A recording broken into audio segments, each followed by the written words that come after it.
Show me what you got.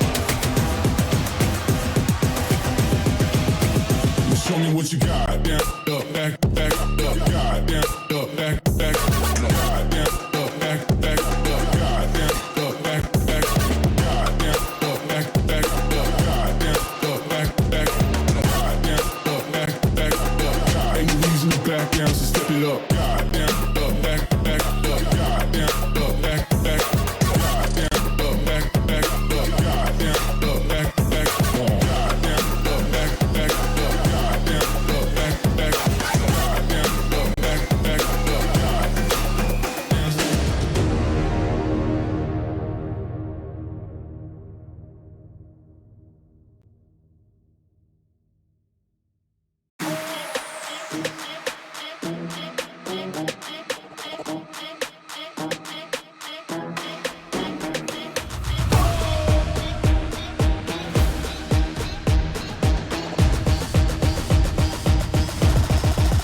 Got the money in the bank.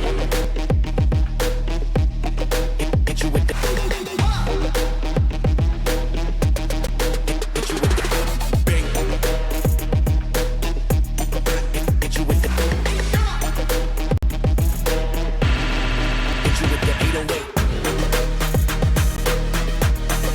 Hit you with the. Hit you with the 808. Bang to the break. Bang to the break. Bang to the break. Bang, bang, bang, bang, bang. I'm a boss, and you know that I'm finna shine. Got the money in the bank.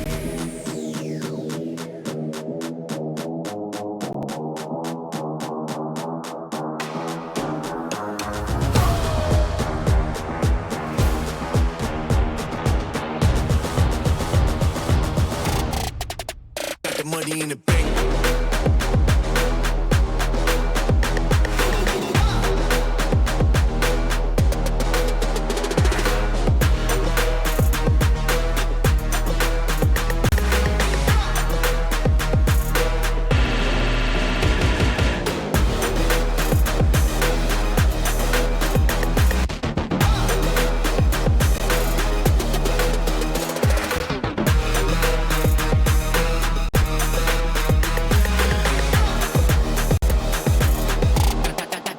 Got the money in the bank. Bank, bank, bank, bank, bank, bank, bank, bank, bank, bank, bank. Got the money in the bank. Hit you with the 808. Hit you with the. Hit you with the bank. Hit you with the. Hit you with the 808. Hit you with the. Hit you with the 808. Bang to the break. Bang to the break. Bang to the